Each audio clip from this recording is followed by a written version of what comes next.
first speaker, Ms. Shelli Brunswick, Chief Operating Officer, Space Foundation.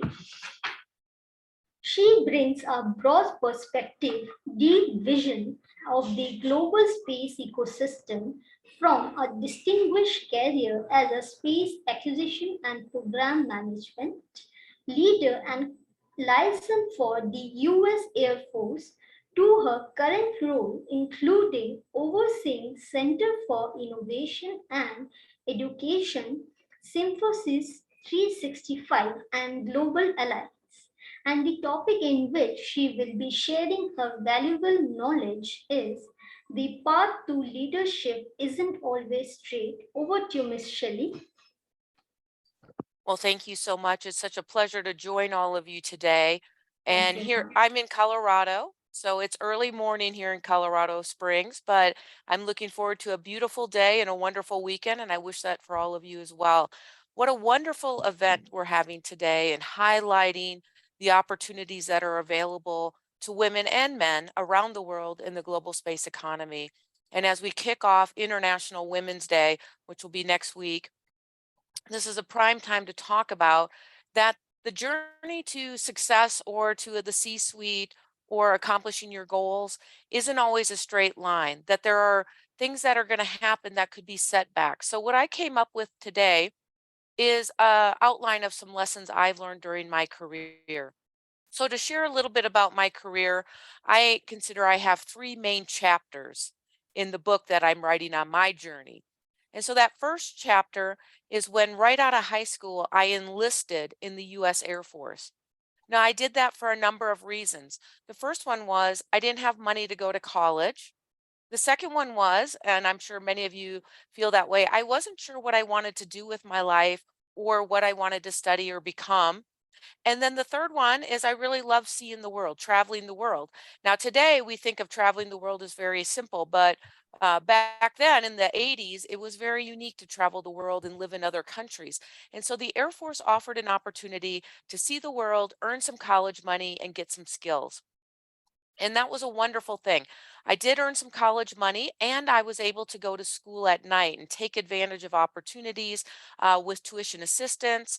I was able to get stationed in Turkey and Germany, as well as here in Colorado Springs, Los Angeles.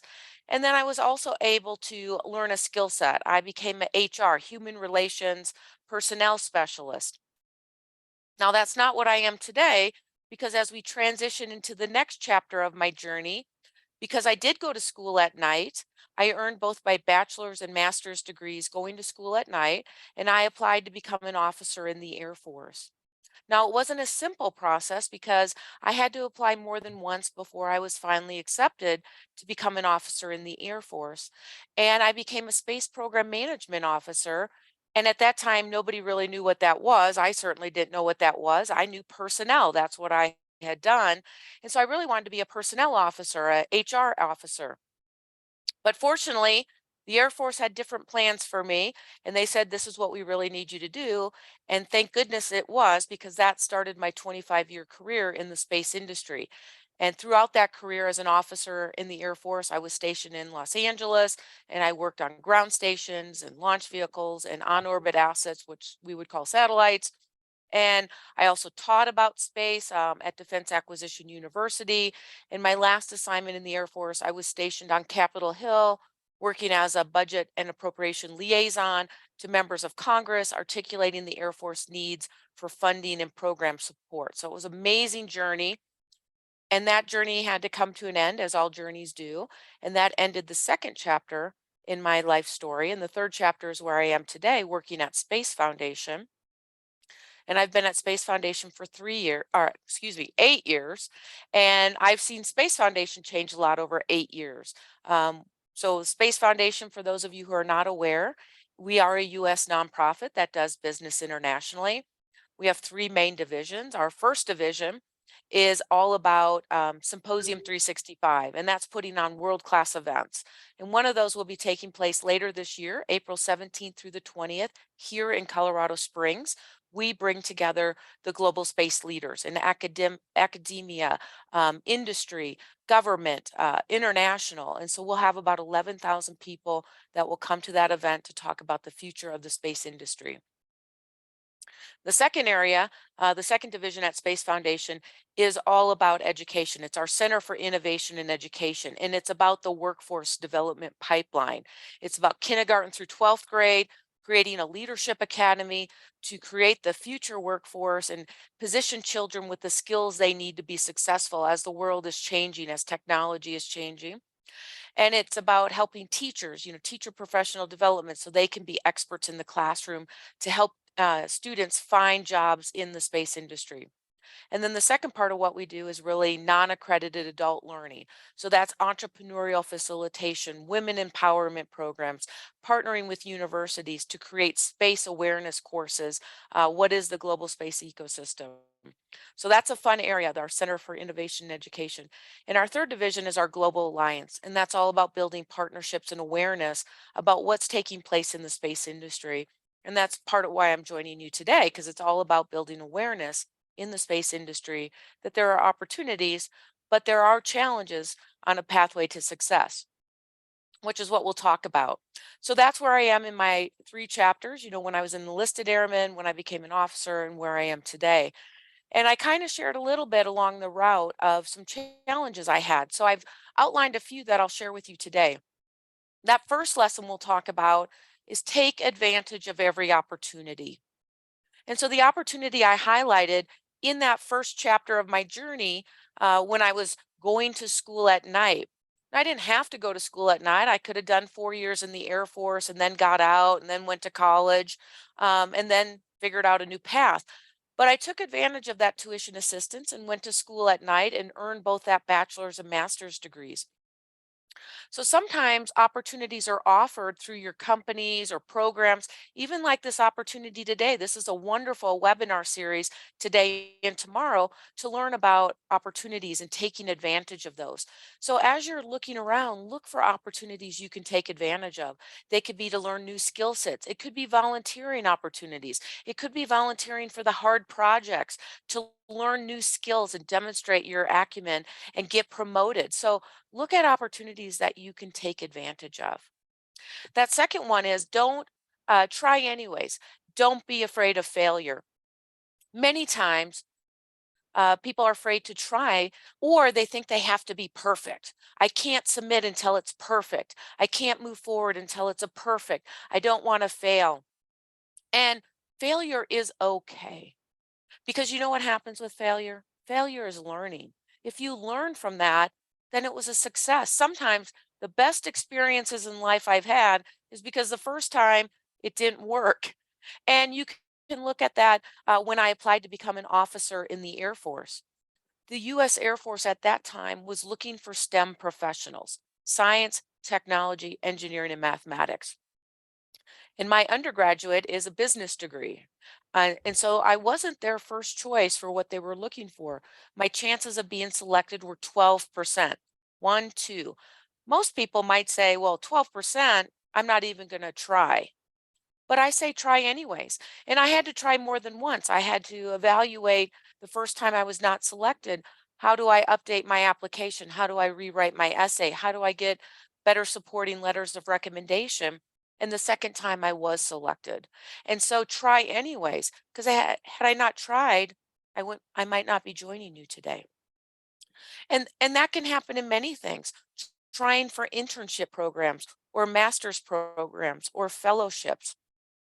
Put your name in the ring, try anyways, even if the odds might be against you. Try, and you might fail more than once. And I'll highlight a good space story for you. There was a small company in 2004 that decided they wanted to launch rockets, and they wanted to do it in a different way than any other launch company had ever done it. They wanted to use some reusable parts, but every space expert said that's not possible. You can't do that. And it looked like those experts were correct because they had many launch failures. Failure in 2015, 2016, 2008, 2009. The company almost went bankrupt. But then you saw SpaceX started launching payloads to the International Space Station, and now they're returning US astronauts from US soil to the International Space Station, building a rocket ship to go to the moon and eventually onto Mars. So that is a story of SpaceX that had multiple failures, but they learned from each one of those failures. They persevered, they developed resilience, and now they're extremely successful. That may happen in your career. So you don't let that get you down. The other thing I'm going to say is don't fear the unknown. Many, many times change can be challenging, could be scary. So I shared with you when I was selected to become an officer, I really wanted to be a personnel officer, human relations. It's what I knew. It's everybody I knew. But the Air Force had different plans for me. They really needed me to be a space officer. And I didn't want to do that. And I called many of my mentors and asked them to help me get reassigned back into personnel. Now, fortunately, someone from the Air Force Personnel Center called me and told me, we really need you to do this. Now, in the military, they're really not asking you, they're telling you. So fortunately, I saluted smartly, I moved on. And again, that started my 25-year career in the space industry, something that at the time I didn't really know what it was, nor did most people, because back in the 90s, the space industry was still relatively unknown, a very small industry. But now we know today that that was a wonderful career decision, and I have to thank the Air Force. But again, I was afraid of the unknown, of what I didn't know. And had I had my way, it would have eliminated the wonderful career I've had and an amazing industry that has taken off over the last 25 years.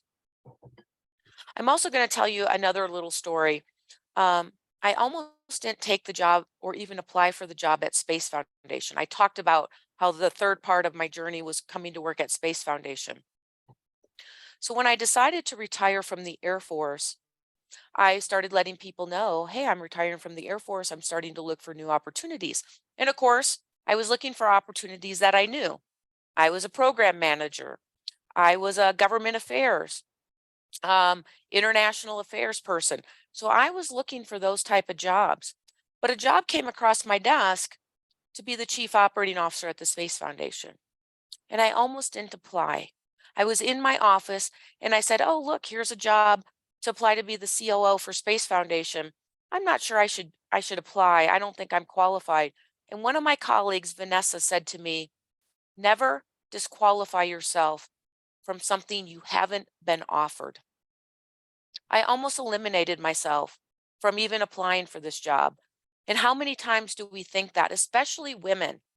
We look at a job description or we look at an opportunity and we don't hit 100% of the requirements and we say, that's not for me.